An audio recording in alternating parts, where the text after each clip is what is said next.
तकडे आत्महत्या प्रकरण पोलिसांकडून संशयित आरोपींच्या घराची झाडाझडती। शेडशाळ तालुका शिरोळ येथील शेतकरी भालचंद्र कल्लापा तकडे वय 44 यांना कर्जवसुलीसाठी धमकी देऊन त्यांच्या आत्महत्येस कारणीभूत ठरलेल्या 5 सावकारांवर कुरुंदवाड पोलीस ठाण्यात गुन्हा दाखल करण्यात आला होता। यातील एकाला 3 दिवसाची पोलीस कोठडी सुनावली आहे। तर आज कुरुंदवाड पोलिसांनी संशयित आरोपी यांच्या घराची झाडझडती घेतली असता कोणतीही कागदपत्रे मिळून आली नाहीत।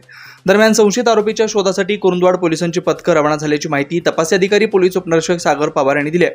शेडशाळ येथील भालचंद्र तकडे या शेतकऱ्यानं 5 सावकारांची नावे लिहून ठेवत आत्महत्या केली। त्यांनीच तगादा लावून आत्महत्येस परावृत्त केल्याच्या तकडे यांच्या पत्नीने पोलिसात फिर्याद दिल्यानं 5 सावकारांच्या विरोधात गुन्हा दाखल झाला होता। या प्रकरणी गुन्हा दाखल असलेले सावकार रविकांत धनपाल जगताप राहणार कवटे गुलंद तालुका शिरोळ, बाबू अप्पासू नाईक, विजय पापा नाईक, महादेव गणू नाईक तिघे राहणार शेडशाळ तालुका शिरोळ हे अद्याप मोकाट असून त्यांच्या शोधासाठी पथकं रवाना करण्यात आलेत।